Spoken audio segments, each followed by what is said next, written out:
In today's video, we'll be ranking the best and worst trap exercises for muscle building using this tier list. S-ranked moves represent the GOAT section, or in other words, the best of the best, while D-ranked ones belong in the trash. I'll be ranking each exercise based on 3 key categories.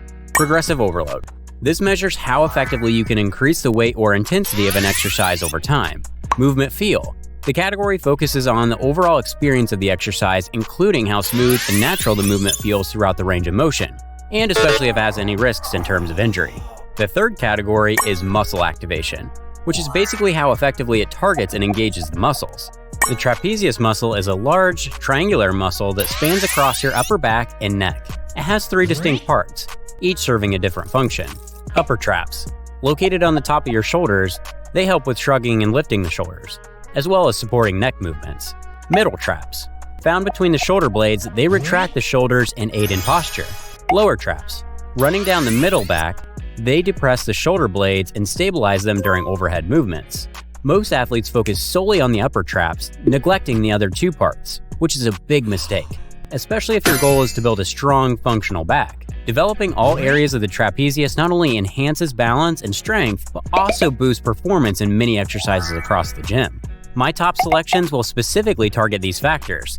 With that in mind, let's dive into the first exercise, which is the deadlift. In the compound movement category, this exercise is an absolute standout.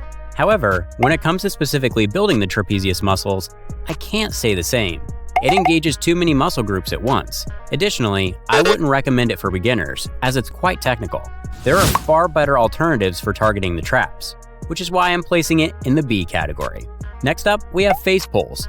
Without a doubt, this exercise is fantastic for shoulder development, effectively targeting the rear delts and improving shoulder stability. However, when it comes to the traps, the benefits are more limited. Face pulls primarily activate the middle traps, but they may not provide the ideal engagement for building overall trapezius strength. This is why it's landing in the B category next to the deadlift. However, you can improve the exercise by adding a few extra steps. After pulling the rope to your face, extend your arms overhead, then bring your arms back down to your face before lowering the rope slowly. By incorporating these changes, you'll effectively target all 3 areas of the traps, elevating this exercise to an A-level move. Alright, let's dive into the overhead shrugs. Honestly, there's not much good to say about this exercise. It provides virtually 0 tension on the traps, leading to poor muscle engagement. You can't really go heavy, and it places unnecessary strain on your neck, increasing the risk of injury. Let's just throw this one in the junk section D and move on. Hex bar shrugs are excellent for building traps due to several reasons. The neutral grip allows for a more natural shoulder position, reducing strain on the wrists and shoulders, and making it easier to focus on contracting the traps. Additionally, the trap bar enables you to lift heavier weights compared to the other shrug variations, promoting better overload and muscle growth, especially in the upper traps. The design allows for a greater range of motion, ensuring deeper engagement and more effective trap development. It is going in the best of the best category, S.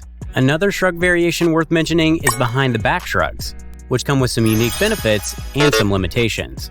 This variation shifts more focus to the lower and middle traps, improving posture by pulling the shoulders back. The unique angle enhances muscle engagement, making it a valuable addition to your routine. However, it can place extra strain on the shoulders and wrist if not performed correctly and may feel uncomfortable for some. In my book, it's not a bad exercise, but also not the best of the best. This is why I'm placing it in the B category. Now, let's talk about regular barbell shrugs. If you already include deadlift variations in your routine, this might not be the best option since deadlifts naturally hit your traps.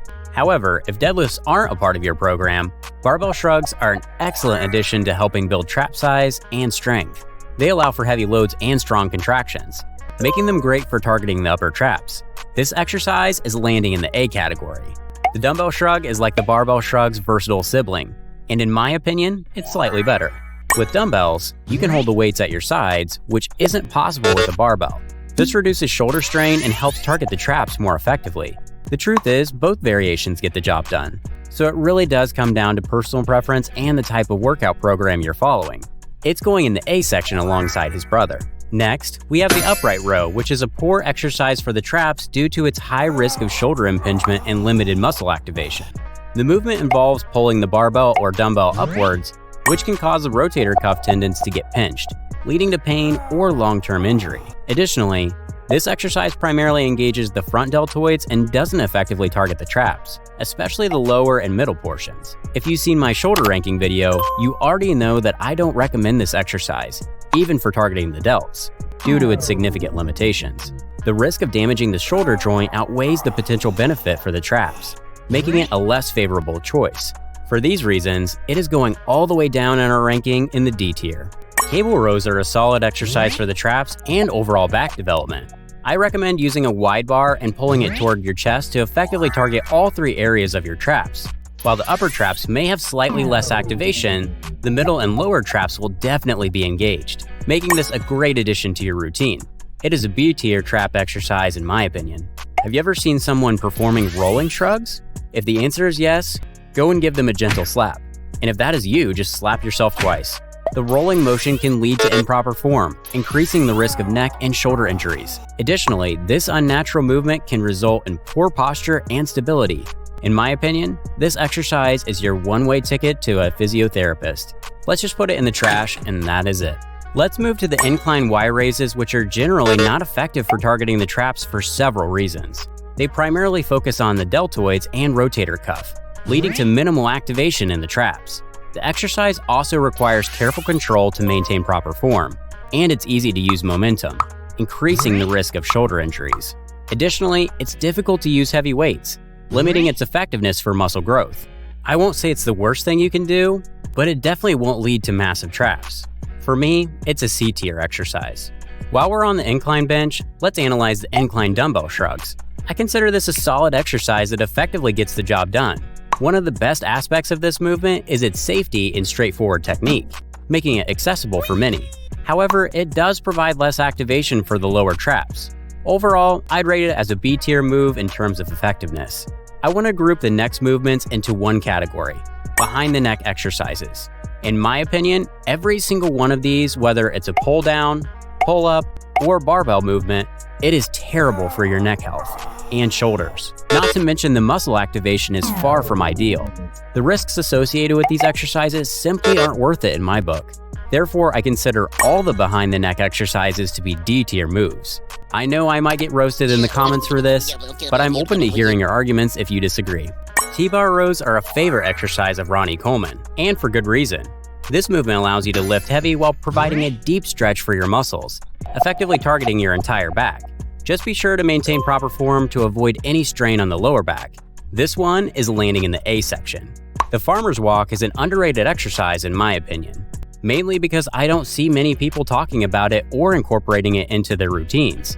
I understand it can be challenging if your gym is crowded, but I can't overlook its benefits. This compound movement engages your entire body, not just your traps. Incorporating the farmer's walk into your training can lead to numerous benefits, including improved strength, stability, and grip. It's a game changer you won't want to miss. I'm putting it in the A tier next to the other legendary moves. If you want to achieve a Greek god physique naturally, make sure you watch our video series where we rank the best and worst exercises for muscle building.